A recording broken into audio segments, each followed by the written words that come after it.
Welcome to another vibrant and wisdom-filled episode of the No Limits Life podcast, where we explore what it means to live fully across every dimension, mentally, emotionally, physically, and spiritually.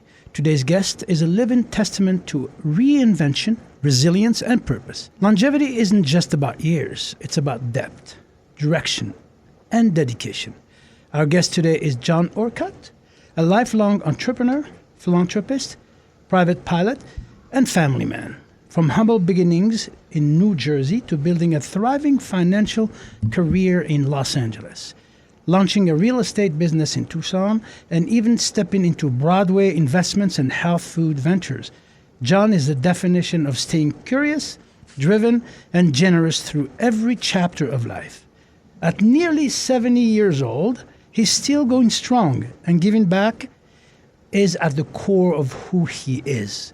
He served on boards supporting military families, youth development, adaptive athletics, and more. Please join me in welcoming a true Renaissance man, John Orcutt. Well, thank you, Nordine. It's a pleasure being here. Thanks for having me over. Thank you for being here. John, it's like I said, an absolute pleasure to have you here. Today's quote is about longevity with purpose. How does it reflect the way you've chosen to live your life? I've always been a very active person, both physically, mentally, spiritually, and I've always thought about what drives somebody or drives me. Sometimes fear can be a great driver, and sometimes the desire to accomplish and get ahead can do it as well. And I think with me, it's a little bit of both. You know, having grown up in a blue-collar family whose dad had issues with alcohol for years, I realized very quickly I didn't want to go down that path, and I was going to do everything I could to avoid that, one. Two, at a young age, I saw the world around me, and it was different than I was growing up. And I decided I wanted to go that way. And a quick story, after I graduated high school, a friend of mine and myself rebuilt a car together and traveled to the United States for about 6 weeks. Wow. And to that point, I'd hardly been out of New Jersey. So fast forward halfway through the trip, we're in Los Angeles, and we're driving through Beverly Hills. And I'm looking at all these mansions, and I look at my friend Brian Crosdale, and I go, you know, Brian, all these people can't be as smart as us. I'm coming out to the West Coast because I want to get a piece of this. Nice. So that's how it started, and that was what drove me to go to the West Coast. One, the weather. Literally drove you. It did. I was driven. And I went back to school, to college, and made sure I got good grades. And I had an internship on the West Coast during my college years. I worked on moving and storage vans, and then had an internship after my junior year in college. And after the internship in the summer, they hired me back. So I started my senior year in college, and you can imagine this as a 20-year-old kid going back for your senior year and knowing you've already got a paying job. So you could have a lot of fun in your senior year John, with that comfort. You know, I want you to go back to the initial start of your answer when you said driven by fear. I want to know more about this because this is important. It's at the core of many, many, many successes and at the core of many, many, many failures. So, as you mentioned, fear can either drive you to become better and do great things, or it can completely destroy you. So can you give us a little sort of, you know, your perspective on fear and how it drove you? That's a great question as well. Well, being a young person, you know, living in a household where I had one parent that had, you know, alcohol problems, and seeing the impact of that on a family and everybody around you and themselves, that drove me from not going down that road. The pain of being that way, or the pain of addiction, was greater than success itself. That's very correct. Okay. Correct. So you were, and it's interesting you say that because last week we had several guests who everyone said that their parents specifically their father, was a great inspiration as per their success. And I mentioned my father was as well, but I, like yourself, I did not want to be like him.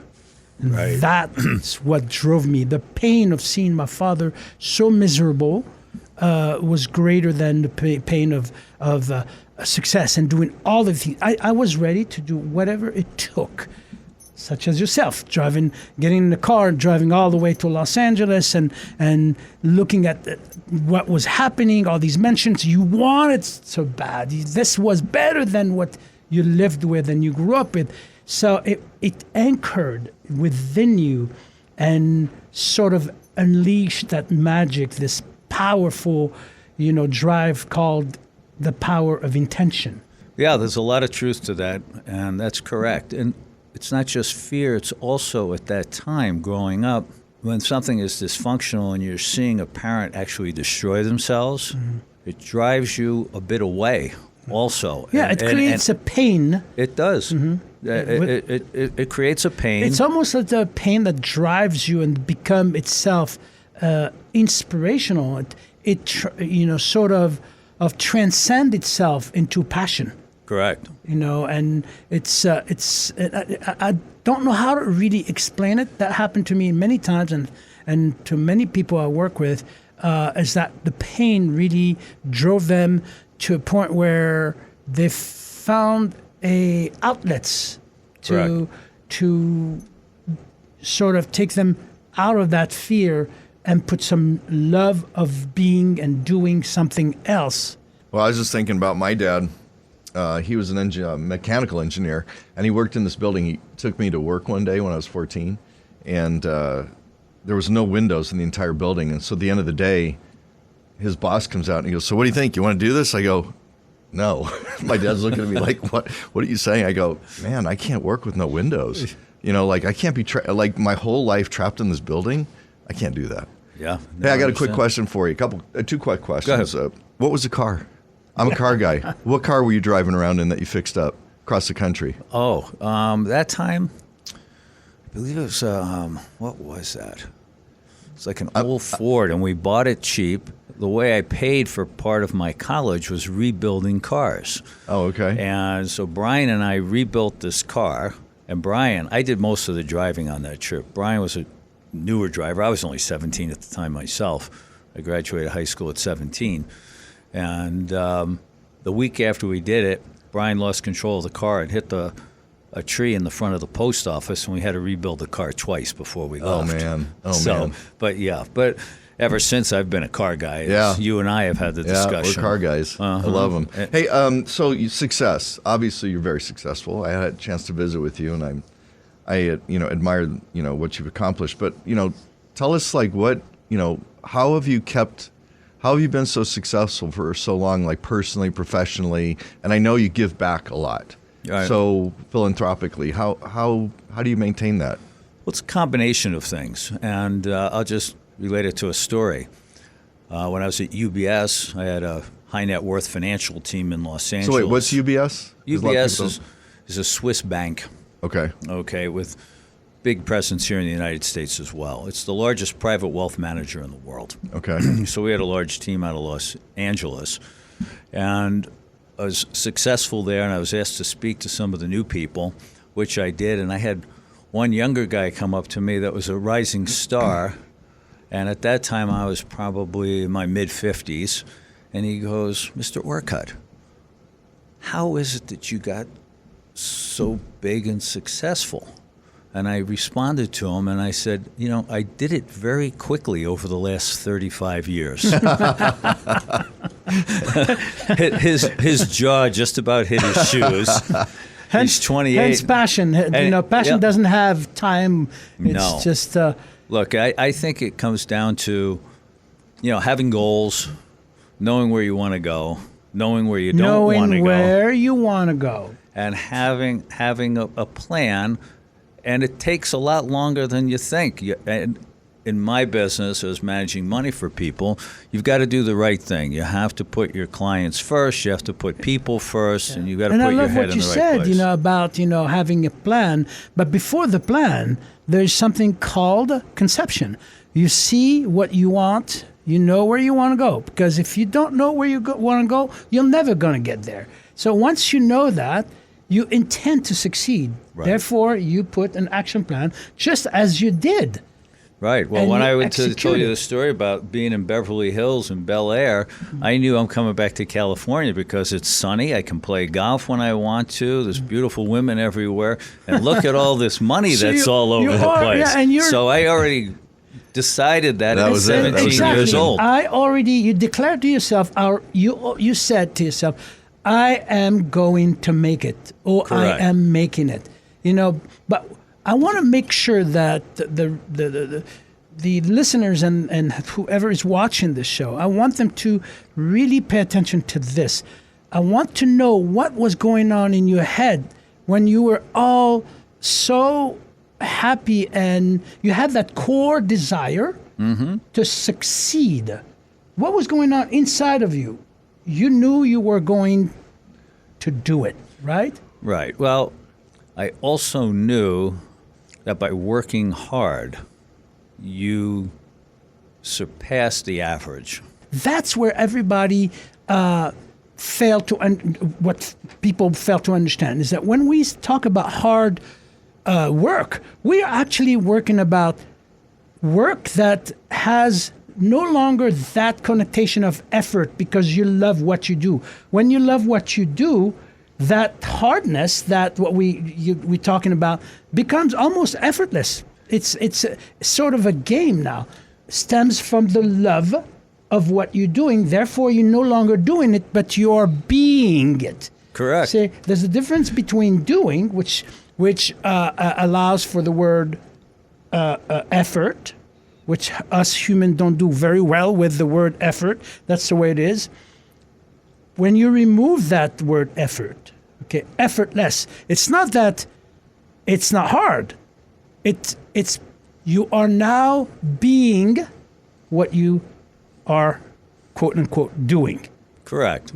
So, and that's what I want people to understand. Knowing where you're going, conceive that, feel it, put an action plan, and execute.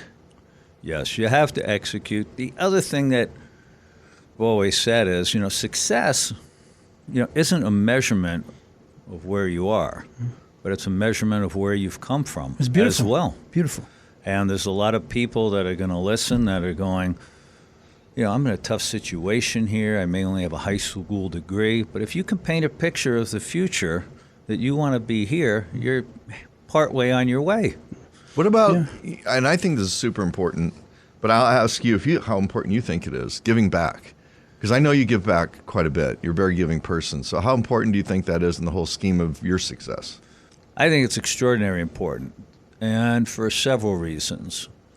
One, at my age, look, I've been successful. I really don't have to work. My wife shakes her head when I come back working on my properties here in Tucson, covered in cement and tile dust and whatever else I'm doing that day.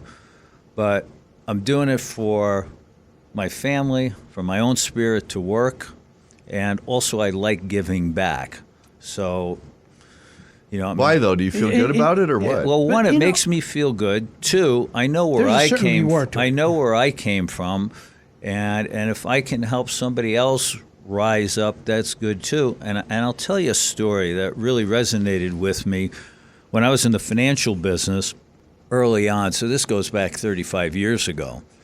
Our office at UBS in Los Angeles, we supported Maryvale, which was the original orphanage in Los Angeles back in the 1800s. And what it turned into was a place that took care of women only from 4 or 5 years old until they graduated high school. And the women that were in that place were the ones you read about that they find in closets for months and years. Mm-hmm. Very, very difficult spot. And it was run by the Sisters of Charity.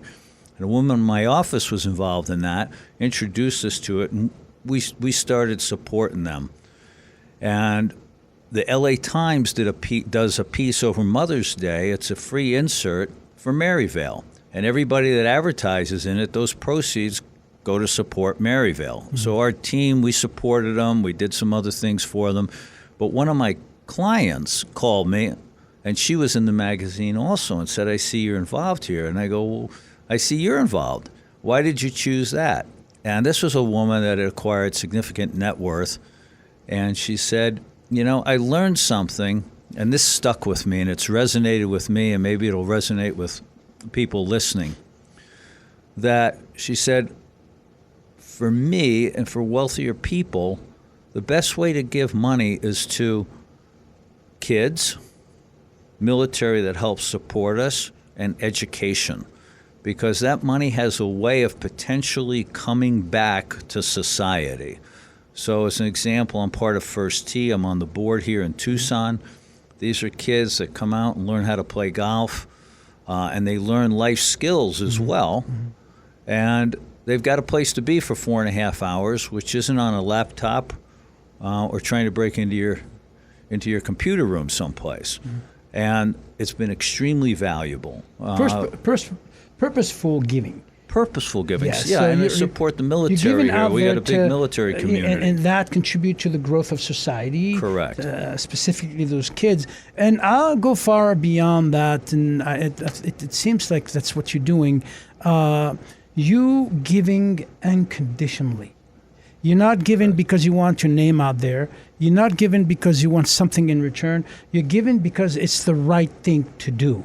Right. Okay, and that in itself is a reward. Mm-hmm. When you know it's the right thing to do, there you have it. That's the reward. It is a reward. And there's nothing better than helping people come up. And it doesn't work for everybody. Mm-hmm. My real estate business, I had a guy that was in jail for nonviolent crimes, mm-hmm. came out, wanted to work, and I really helped the guy along mm-hmm. quite a bit.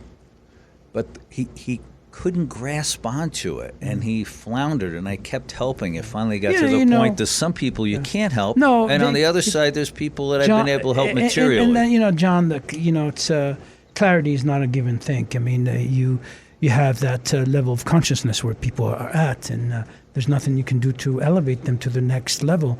It's on their own time. They need to make mistakes in order to move to the next level. So my next question for you, John, you're nearly 70 and right. still on the move. What continues to drive and inspire you at this stage in your life? That's a good question. One, I want to stay healthy and fit. So I work out 3 days a week minimum in a gym. I hike, I play golf, I stay as active as I can, and I feel good because of it. And I don't want to be sick. I want to go as long as I can. I think Clint Eastwood put it best, don't let the old guy in. So I'm a big proponent John, of that. And this is, I commend you for this. I mean, I've been in the industry for over 3 decades, and I've seen everything. I know for sure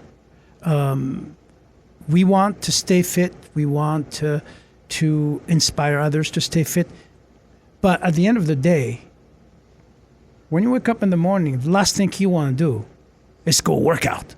So, and as you get older, that becomes more and more true. My son is 20. My son is 21. He's been doing it for a while, and he's still asking himself in the morning. So I think it's across the board. No one likes to work out. And if you out there saying, "Oh, I love to work out," you're fooling yourself. It's not true. What you are saying is that you like the aftermath of working out. After you work out, you feel great. Not only because you do feel great, but because you did it. Right. You went. The hardest part is getting to the gym. It's outsmarting. Once you're there, you're there. It's outsmarting your mind. There's a lot of trick playing going on. Don't let that old man in again. And it's don't. Fitness and health is not something you intellectualize. It's something you go and do. Don't think about it. The minute you start thinking about working out, that's the minute you won't do it. Okay? Just show up. There's some truth to that. I agree with you. You just got to get out there and go do it. And it's for every hour I put in working out, I pick up an extra several hours of energy and things that I can accomplish. It's an investment. It is an investment. It's no different than putting money in the bank. Right. You put in extra days. Well, it looks like you're working out yourself. Well, I've been doing this for a long time, and I help people become, create that harmony in mental, emotional, physical, and spiritual harmony. And sometimes it's an uphill battle, for a lot of people. But when they realize, when they get from a certain weight or a certain way of feeling to the way you feel now, to the way you look, that is a victory for them. And keeping it up I always becomes a lot easier. Fitness is a great way to have some small wins. Yeah, and fitness of life. Yeah. Fitness of life that is mentally, emotionally, physically, and spiritually. Not just the body, walking around with 22 inches guns and having nothing in your head or your heart. It doesn't make sense to me. You've got a really interesting background in Broadway. So what's that all about? How did you get involved in it? And what's your takeaway from that? Are you still doing it? Yeah, I'm enjoying it. It's actually a lot of fun. When I was in a financial business, I managed money for a lot of entertainment people in Los Angeles and got to know a bunch of people and created relationships.